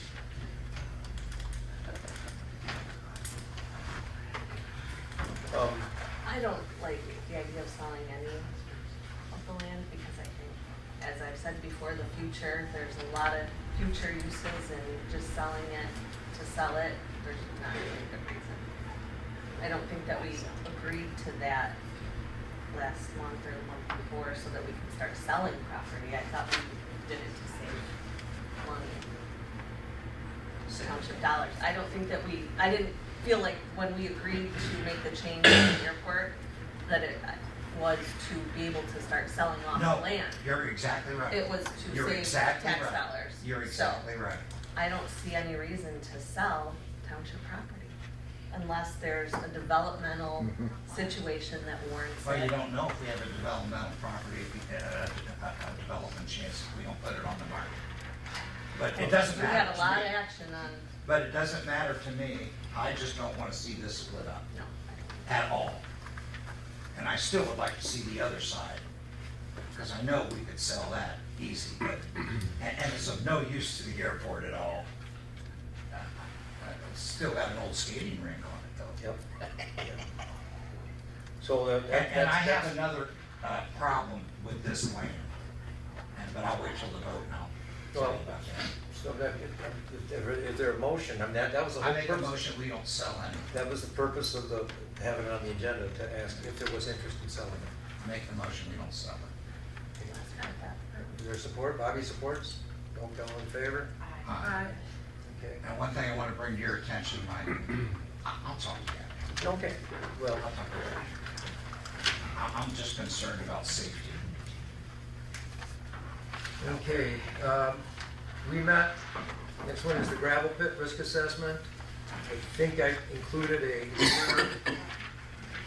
was it in there? Okay. She sent it to me today sometime, and I'll find it. Primarily, the two places that we need to concentrate on are, and the other one she didn't, because it's really I nebulous. was looking for it. Yeah, the other one is the ATV trails on vacant land. I sent Rob Huth the deed between the township and the DNR regarding the language. I'm talking about the big sand pit out there, big sand pit. She just about had a conniption when she saw that there was an ORV track around a place where a lot of people just go out to shoot their guns. And she said, this is, I know, we don't, I'm sorry, we don't think it's all that odd, but I mean, an insurance carrier. No, she's from the UP. She's from Detroit. Or Lansing. Yeah. She did have a valid point, but Rob looked at the deed between the DNR and the township. And as anybody will tell you, Chief was telling me and everybody telling, anybody can sue anybody. So if Exactly. it really doesn't really matter, I wanted him to get his eyes on it, as she said her boss wanted to see his opinion. The ORV and separation of guns is really, I mean, I go out there someday and there's some pretty high powered rifles. We should ban weapons and any firing at the airport, but not out there. The public will have our. I don't know, I've got to talk about that one. I agree with you. I mean, I don't have a problem with it, but I'm talking about from our insurance carrier. If they warn us that you have to put up no firearms, and we don't do it, and somebody in an ATV gets shot. What could should? No, I'm just telling you. Then we have absolutely no coverage. Yeah, I can't. We have absolutely no coverage. No, if they tell us. If our insurance carrier tells us to post that pit, no firearms, and we don't, do it. and somebody goes out there and they shoot somebody, So we have no liability. we would have no coverage, because they told us exactly what the problem It's was. like leaving your keys Did in your did car. she write that down? No, she hasn't written that down yet, but I'll tell you, that was in capital Done a lot of letters. other stuff. Yeah.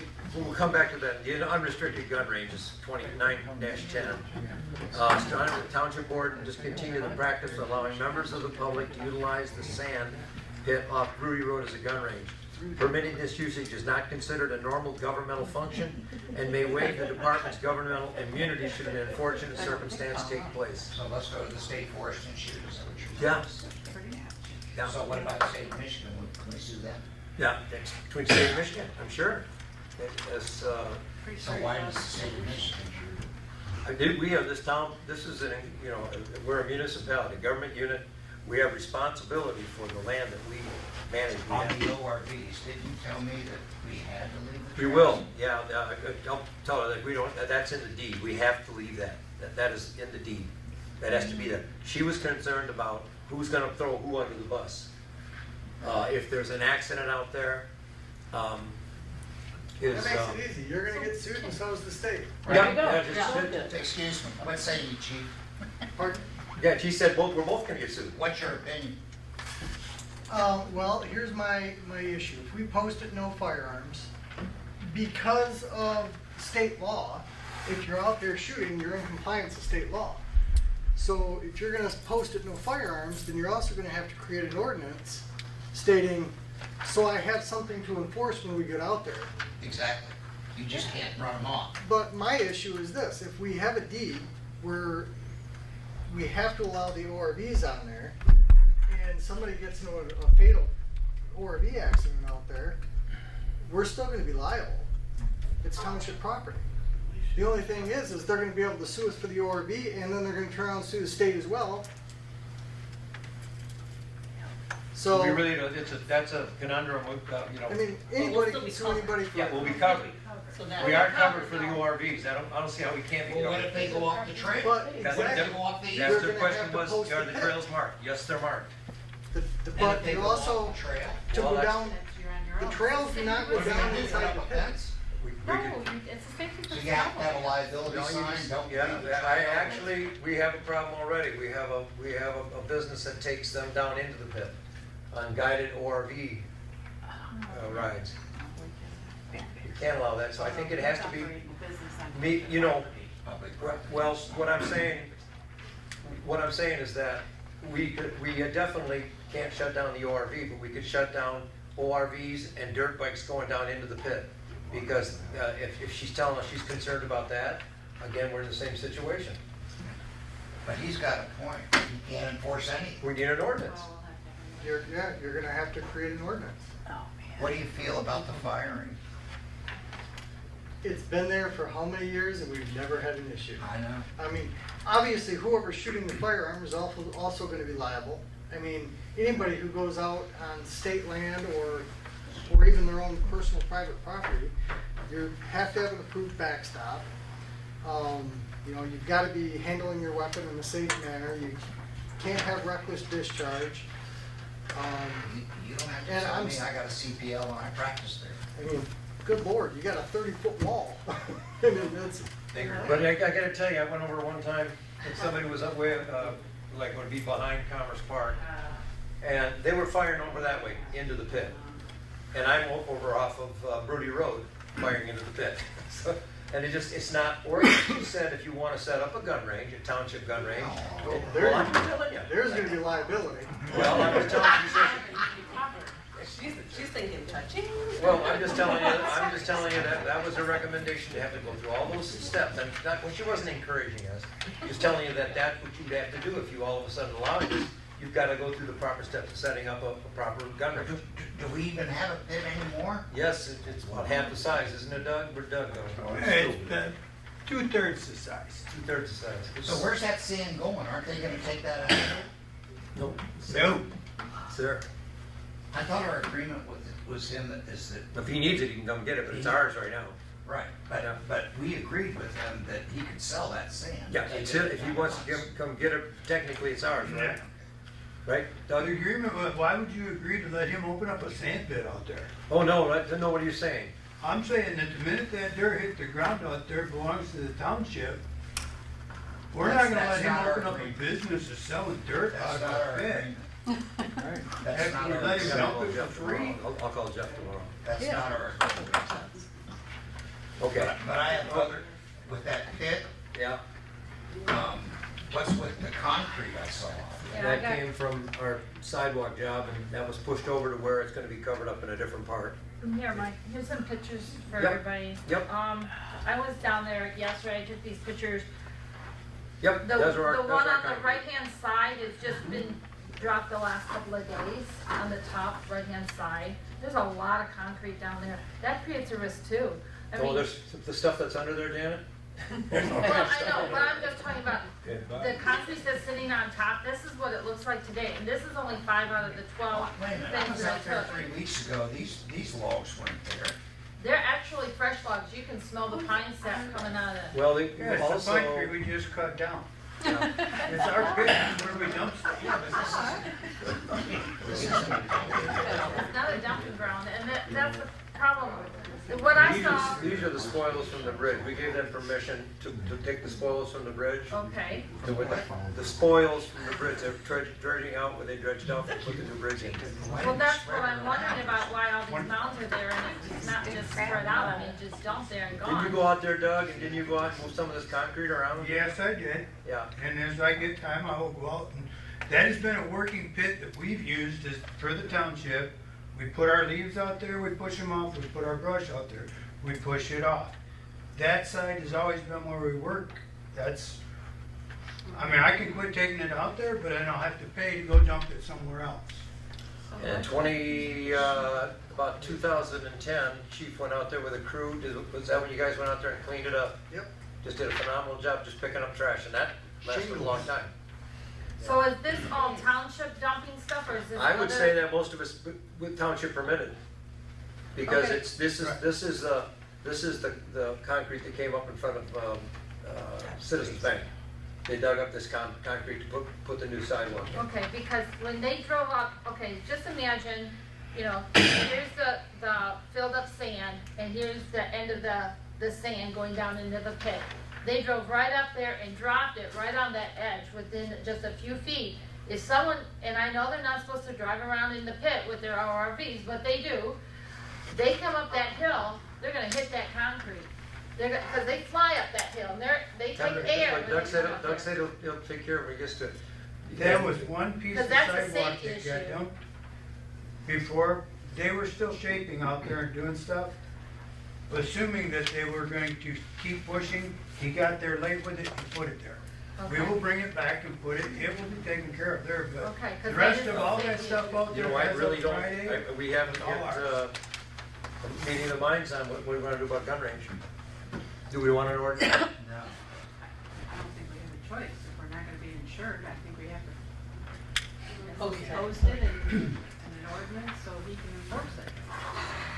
You know, We can do that, yeah, I don't think we can create a township gun range that. no, I wouldn't have gone to do that. That'd be something else. People might love that spot. How long have people been shooting out there? As long as I've been here, 45 years. We all did that. That was before insurance. Chief, don't your officers go out there and practice? No. No? Okay. I didn't know it was out there. Tell me again, Mike, are the ORV trails marked? They're marked. They're marked. It is around the perimeter on it would be from about Rudy Road where you enter toward the pit. So what are we gonna do, have signs don't leave the trail? That might be it. Well, No they're not. trespassing? No, yeah, I know that, not leave the trail. Do not take ORVs Gonna or have no dirt bikes into trespassing the. signs posted all over the place? You know, we want to have our attorney talk to the insurance agent, get clarity on this. Yes. I think so. I think so. The thing of it is with the ORVs going down in the pit, you ain't gonna stop. That's the Exactly. fun part. That's the fun part. Hitting those sand is like dunes. They're gonna go all over the place. It's like they go to the dunes and stuff. We're not gonna be able to stop them. That might be true, but if it's posted, they can't. Well, Yeah, they they would can have sue to us, but enforce it. I like your idea about talking. See, the problem with posting is that you have to enforce. And then we've got the cops out there chasing down ORVs and. Well, we'll have to buy the cops an ORV. There you go. You already got it. That's pretty new. So I think we should talk to the attorney and find out some more issues, maybe find out even some more issues about the shooting range and not specifically around. I mean, it was, the again, shooting area. that's what we need to know. Present it to the attorney to take to the insurance company. Yeah. Probably all of these, well, actually not all of them, but because I want to just bring up. Just the pit. Well, we have another issue to talk about, but I don't know how we're gonna resolve it because Go ahead. it's the green docks and a buoy. The mixing, those people that jumped in off the river. Yep. And we showed them that. Not a swim area. And I gotta tell you, I was there yesterday, and here comes, just kids jumping in right by the ladder, and here comes the boat, pulls in just right by them, and docks right there. Are you even allowed to put buoys in without permission? I from don't know DNR? we got a bigger problem than that, and. This isn't, that's not in this letter. No, it's not. No. You know why? This is another problem. That is county property.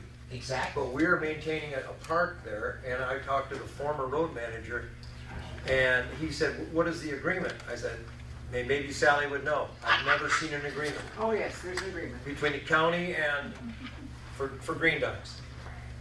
We just need that. But Mike, you know and I know that we can't put in a buoy on the inland waterway without permission of the DNR and the Corps. Well, we just say no docking, because people are pulling up there and docking right by no docking from this point to this point? Let's look at our. Okay, let's look at the agreement. But again, I don't know what the, Because we might be able to put up a sign that says swim at your own risk or something like that, no lifeguards present, blah, blah, you know, if they want. Just like we have at DeVoe Beach. Yes. okay. Okay, I will take that to Rob, probably Just the pit. just the pit, okay. Making sure. I do want to, I sent you another attachment later after I sent you this one. Yes. Okay, we'll talk about that, okay. Dawn, item 19, general ledger resolution for the boat launch fees. So I was told by our accountant, who says when your accountant tells you to do something, you do it. So we need a board resolution to establish an enterprise fund for the boat launch. We didn't have one before Sue operated it as if we did, but we just didn't have a formal resolution. And we also have to have a specific GL fund number, so. Okay, this is authored by Dawn, whereas the Tuscarora Township Board wishes to establish an enterprise fund referred to as a boat launch fund, whereas the boat launch fund is funded through user fees, whereas the township plans to restrict the use of those funds in accordance with the Waterways Grant Agreement dated January 25th, 2008, between the state of Michigan, Department of Natural Resources, and the Township of Tuscarora. Now therefore be resolved that the Tuscarora Township Clerk is authorized to assign Fund 502 boat launch on this day, September 6, 2022. The foregoing resolution offered by board member me. I'll second. Bob seconds. Roll call, please. Yes. Yes, Mike? Yes. Bobby? Yes. Janet? Yes. Okay, thank you. It is approved, adopted. Motion for quiet title, Sturgeon, I don't know what to call it, Sturgeon Corner down here. We're looking for 9 to 16 square feet so we can put a well in there. This has been an ongoing, John, Sean, you'll get a kick out of this because this has been an ongoing thing with MDOT for 2 years now. They can't grant us, they couldn't give us the land, but we had somebody donate a well. We can't get a permit until we have an address. We can't have an address till we own the land. And it's a piece of land behind the county road right away, all the way to the end of the old MDOT right away, which ran through town, was a state trunk line. So I'm just looking for authorization to have the ability to go for quiet title. I don't want to do a court action with Mr. Pulte. I think the idea is to write him a letter, show him the sketch, and say, Mr. Pulte, this is what we're looking for. This is the land in question. That it's, and all we're doing is, I spoke to him once on the phone. He was okay with everything, but we can't get a well permit until we own the land or have an easement agreement or have some sort of. Easement would be, that might be more palatable. Maybe it would be because it's gonna. He said, as long as as long as I have access, it's out of the way. I have no problem. Authorize you to deal with him. Well, I have been. I have been. I've been calling him. He's not returning my calls. Well, let's. I want to write a letter. I want to write a letter to him with the sketch and everything. And the motion is, I'm just asking for ability to begin, or the approval to begin quiet title if I need that. Let's find out what Mr. Pulte says first. Let's do the letter first. If he doesn't respond in 30 days, then we can do it. Well, that's what he's asking. That's what I was asking. Okay, I have no problem with that. So you want motion for a letter? Motion for a letter, Yes. Proceed if no response. 30 days. Well, Well, let's see what Rob says. I already talked to him about that. He's the one that, Yeah, but I didn't quite understand that. Isn't a quiet title the way he explained it to me? When the property is in dispute, we don't have an interest in any property down there. we do. We don't have the interest. If you call it interest, the physical owning of it, no, we don't.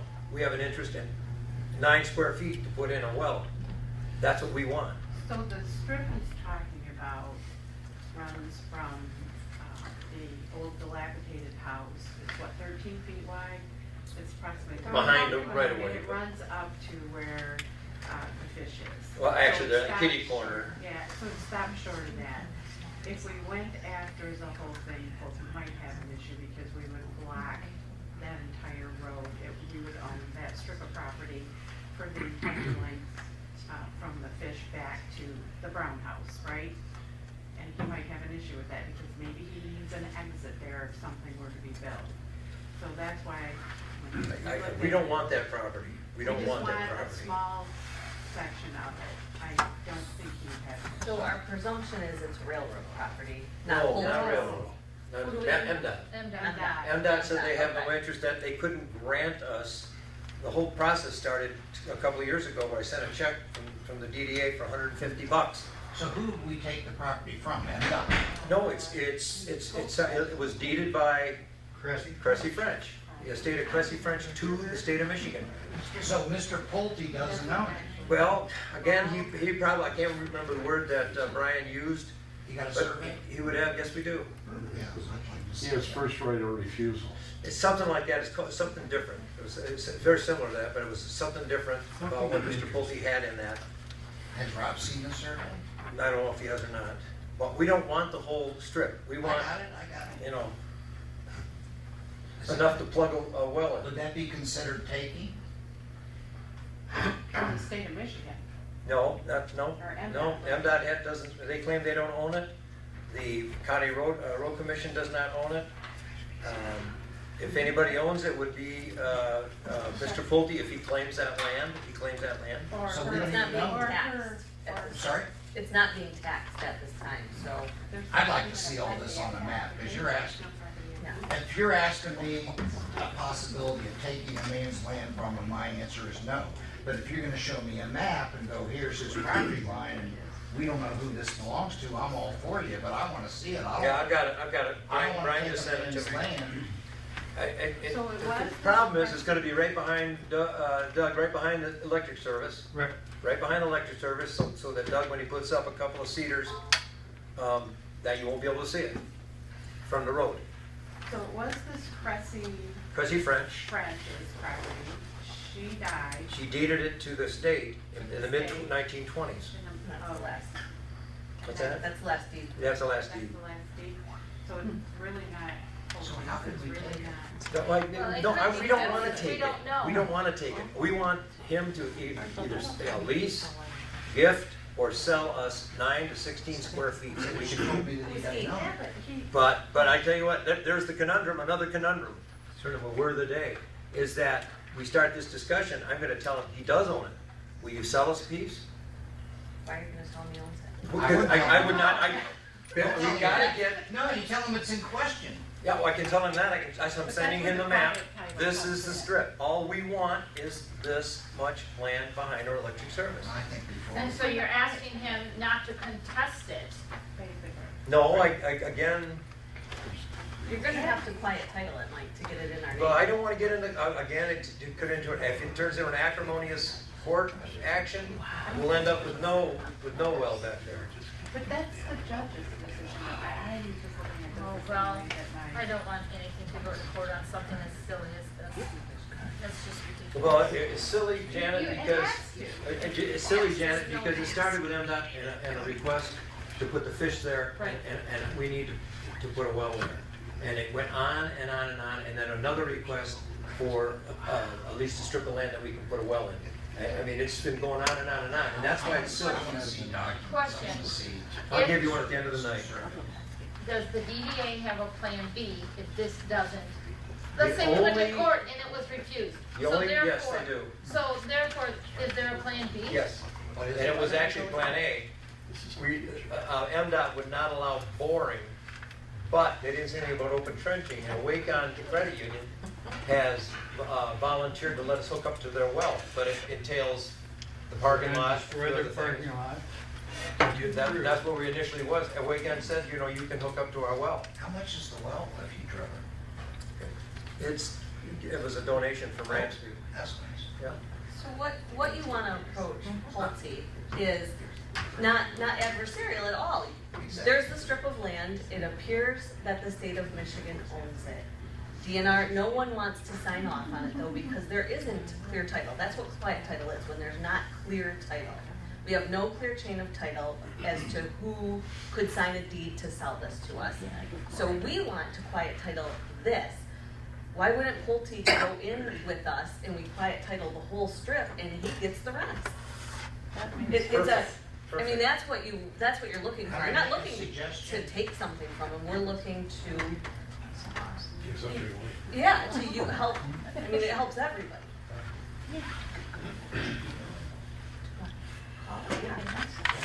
That, I've been leaning on her for She's 2 smarter years. than all of us. She's Because smarter than that's all what of that us. is, Yeah. it's, if there's a title issue and That's correct. I don't know if Dawn has an interest or Mike has an interest, but I think I do, and I want to own it, I wanna use it and be able to either finance it or deed it to my kids, I have to go through quiet title to get that clear. Authorize her to. So that's what I I'll mean, give you you, can't. I'll give you the survey I just got, and you can, Then the next question is, if it costs $200 to go through quiet title, or $5,000, where are we at with what's the cost benefit Right, and to who's just paying going for to that? Awaken? Who's paying that $5,000? DDA, I would assume, right? yeah. Or Well- township because it becomes a property. I guess that's the other part of it before we start into. Yeah, it has to be township property. Yeah, but if the DDA paid for it, are they gonna wanna spend $5,000 and take a risk of losing that $5,000 in court? No, It- no, it that's, won't be that's, long. yeah. It's a process, quiet title's a process. Okay. What you're saying is if we get, if we get controversial with Pulte, then he might try to quiet title the whole thing and then we wouldn't It get it. already is. But I don't see any reason for it to be controversial. So We why don't we let Bobby? know what we want. Let's- But quiet title's a process. We wouldn't Yeah. lose unless some, Cressy person or somebody from the past came back and said, oh, but wait, my grandma deeded me that. Yeah. That's where we have an I have issue. a question. How much does it cost to go through the process? In the email that Yeah. Rob sent, it generally is $200 to $500, but it could, depending on if we have to get extensive title searches, what the court Court would request. cost. Court cost, it could be up to $5,000, But if we already have the last deed, but will the court take that, or are they gonna want a title search? might just be, yeah, We might could just be, beat you this, know, yeah, Yeah. I say let Bobby handle it. Well, we gotta She put knows some what she's parameters. talking We about. gotta put some parameters. I make a Okay. motion that we, ask the treasurer to represent the township in this matter with Mr. Holt. I will second that. So that will be our first step. Okay. First, to talk to Pulte and see if. We gotta write him a letter because. Say where we're going. Okay, yeah, okay. Okay. Let's see where we're going. Let me know from there. He may. All in favor? Aye. Okay. Okay, approval for the township building sign. In fact, is Jim still here? Jim, and I gave you a new color copy because I like color better. That's gonna be the new sign out front, and this has nothing to do with ARPA funds. This is the building maintenance, and we are the three-part vote. Gordon has a vote, township has a vote, the library has a vote, and we have voted to put a new sign out front. And we each pay a third of the cost, correct? Correct. So And they're taking it out of their budget, and, So, Library and police have voted yes. yes, why the brown? so that's been our theme on our street signs, and on all the. So- You already have a logo, why are we creating? That's on, we already have that for our street signs. It's on our street signs, and it's Oh, on our. this thing here? Yep, and it's Oh, on the, It's not the same as your letterhead.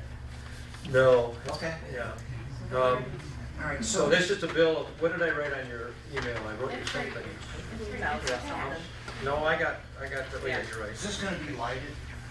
We could light it, Doug, you got, Yeah, have lights on it. yeah, So, it says Tuscarora Township, right? yep, And down here you got township offices. yep. If you moved everything down and just put offices, it would read Tuscarora Township offices, then library, then police. We are the least used of all of these entities. Well, this is the town hall. Yeah, this is the police that come to our door. We like the idea of having blue police, and that's kind of jumps out at you. Libraries first, because I think that's probably one of the most used facility. We don't get nearly the traffic that the other two people do. I have no problem with the way it's laid out. Who designed the colors? I'm a little afraid that, It was Marty from Real Mountain Sign. Oh, dark. does the you guys library already have paid a for color? this design, right? We approved to pay for this, yes. Does the I just think like library and township offices, could we be a color? I just think it's How about this yellow right here? That's what I was thinking, like a yellow and an orange. But then, that yellow would have to be dark enough to make that stand out. And that might be problematic, you see what I'm saying? What's that? Okay. Yeah, and I know designers have a way to make letters pop and stuff, that's why I asked if, Well, if a designer. I designed it. like his work so far. We've done a lot of work with the Phil Mountain signs, and they do a really nice Yeah, job. but this blend, like she's saying, this blends in a lot. Well, let us continue working, and we'll work with Marty a little bit more. We just need approval to make a deposit and get him going, because I'll talk to him tomorrow about just colors. Yeah, I do think that it's a little on the dark side. Well, I gotta tell you, Chief, what do you think? I like my blue just the way it is, thank you. See, we're already outvoted. We're already outvoted 2-1. So, There you go. let me just talk to They Marty. need our money though. Yeah, they do. Well, it's okay. We need a sign. People are looking for the library all the time. That's, yeah. And if people come in here looking for the police all the time, you want to get a second sign on the side of the building? No, right at the end of the parking lot here. In the parking lot? Another blue sign that says police with an arrow this way. Yeah. In the middle. Yeah. Because people come up here looking for the police department. Yeah, they do all By the time time. they walk down around, they start getting a little angry. Why can't you walk They can, they just need to. They don't walk Not inside, inside they of don't the- walk in, they don't walk in, they can't walk into the office downstairs, they have to go around outside. Okay, I need, I'm making a motion. make a motion in support, Council, all in favor? Aye. Public comment? I agree. Yes, ma'am, Beth, go ahead. Have you guys ever considered doing your format a little bit different, that when you're in the topic, people can respond? Because some people might have a good idea and you'd say, oh, yeah, that would work.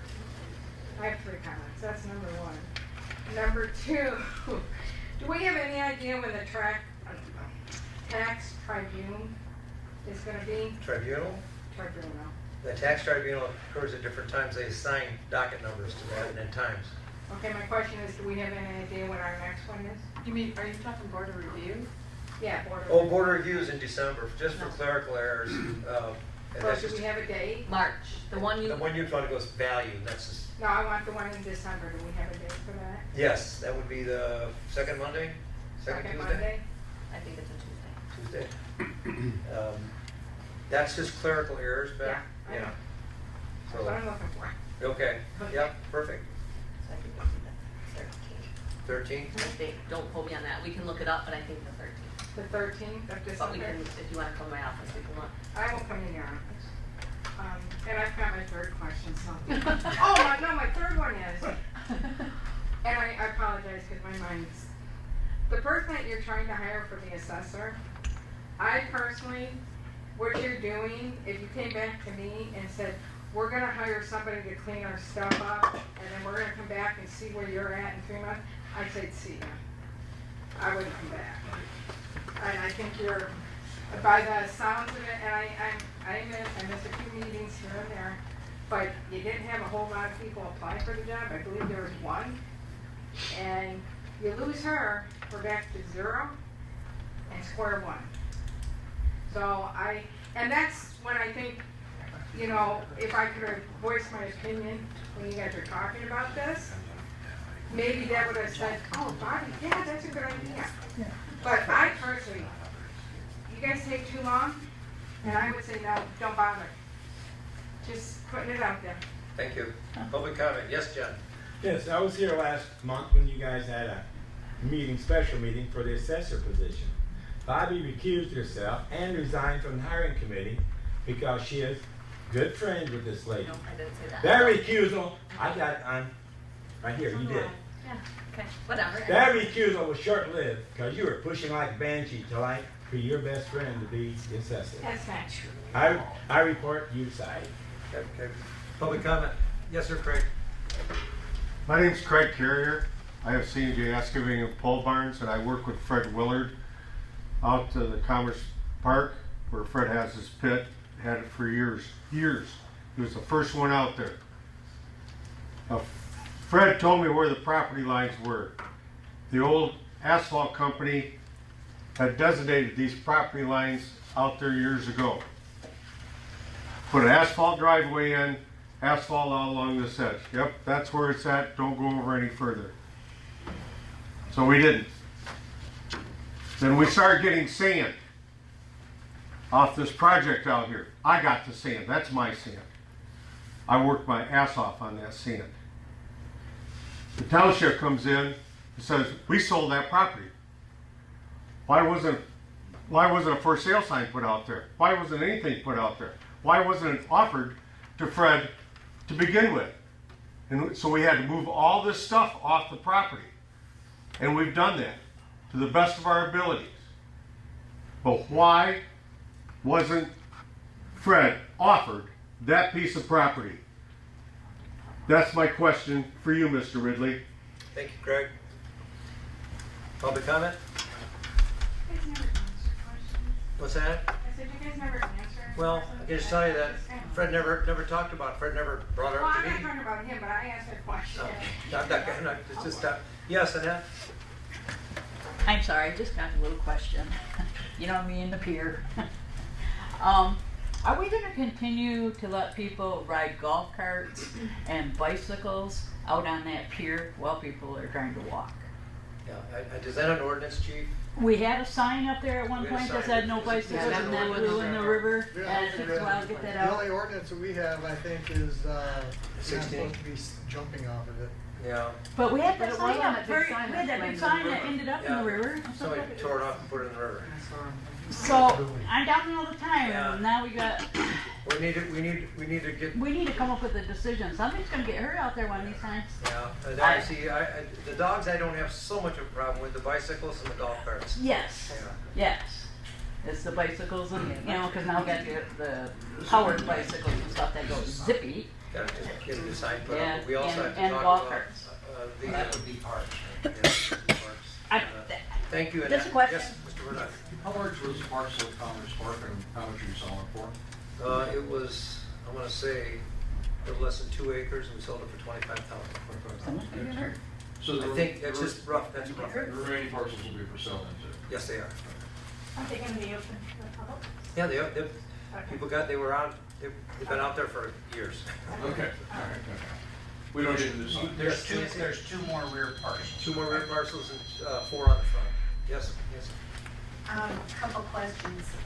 I'm just curious, the planning commission, the appointments, who makes the appointments, and is it the same people all the time? No, we've had, how many we lost? We lost Dan Nigel and John. Francine. Francine. She's gone, Craig was on. Craig Walder was on it. He was ex officio. Yes, yes. Ma'am, from my research on the law, Mr. Ridley as the supervisor is the only person that can nominate a planning commission member. And then the board either says yes or no. That's what I wanted to know. And then on the motion for the title, quiet title, if the township gets it, will they be charged taxes then? It's just a piece of property, that happens, I mean, just a piece of property without a parcel code on it. And I don't wanna kick any cans of worms, but similar to the fountain down here, south, is that now Eric just assigned a parcel code to it, it was never clear who really owned it. Road commission said, well, what is it? We don't, it's not ours. So, no clear title there. Public comment. Yes, sir. Yep, this is a cooperation park issue, and it's a big safety concern issue, the outdoor basketball court. It really is not in playable condition for full court or half court. I shoot around once in a while up there because I can't run full court, but this is mainly for the younger generation. And if I was asked to officiate a tournament up there, I would not allow the game to go on because it's not really in playable condition. I'm hoping for the younger generation, if they could break up the old blacktop and resurface it again, put new, I think the basketball court came out in 1998 or something. Well, it was the old tennis court with the old basket hoops on Right, it. but I'm talking about when the baskets first went up. That was, no, I was on the park commission, so that would have been Okay. sometime between 2004 and 2008. So Okay. that's when that went in. And you're right, the surface needs to be ripped up and put down on a good surface. And they do a lot of good things up there too, but I think that's the most prominent, I believe that needs to be Well, we'll accomplished. put it on our list. Thank you. Thank you, Mr. Edwards. Okay. Okay, public comment. Board comments. Board comments, yeah. Bobby? Not that I feel like I really need to explain myself, but I'm gonna anyway. I know Brooke through work. I probably know almost any assessor who would apply for the position. I stepped down because Janet showed concern that she wanted to ask more questions, and I already asked all of those questions and knew where I felt. So I thought if someone was going to interview Brooke, it would be better served that someone else on the board interviewed her, because we had made the decision to make this decision as a board, not as the two people on the hiring committee. So it was for the benefit of more people getting to know and getting to know her qualifications. She's certainly not my best friend. She's an acquaintance. She's not even a friend. Nice girl, but not a friend, just an acquaintance. And so the reasons for recusing myself was not to be because I would be judgmental or, anything like that. It was to give someone else a chance to get the qualifications out there. So I don't think it's any different than, other people calling around and asking the county if they could take our role, or calling other organizations to see if they were interested in the job. We were all just trying to do the best to get the job done, so. Thank you, Bobby. Dawn, do you have any public comment? Bob? Public comment? Okay. I do have a couple things. First of all, you were here for the sewer meeting today. Performance Engineering and the sewer committee put on an excellent meeting. It was the most important. I wish that kind of thing we did. Look in hindsight, boy, you just averted a lot of questions. The thing I would also like to point out is that we need to sit down and you saw all the things from the risk assessment. We need to discuss those, but we also need to discuss our policies, because there's some we're not following our policies, and we have to hammer these out. We need to look at our conflict of interest, our code of ethics, our hiring policy, and our employee handbook. We can start working on over the winter if we find some time. But this risk assessment, all of these things that we have to, again, we'll get to Mr. Huth and have him start addressing, especially the gun question and the ORV question. And that's all I have to say. I looked at those recommended policies, and they're very much in line with what the MTA recommends. Yeah. So I thought they were excellent. The social media policy, the gun policy, all very good stuff. And then Chief, we met, and she met with Lori Burton from Parkland, which is now owned by this giant Japanese consortium called Tokyo Marine. But met with Doug on the parks, Chief, Tammy from the sewer, and met with me on the township facilities, and Andy on the airport. So this is an ongoing thing, but we just need to sit down and look at all of our policies and to what extent we're wandering off course. So that's what Township of Excellence is for. Okay. Motion to adjourn. I make that motion. Support? Support. Okay, right. Thank you, folks. Thanks for coming out. Yeah.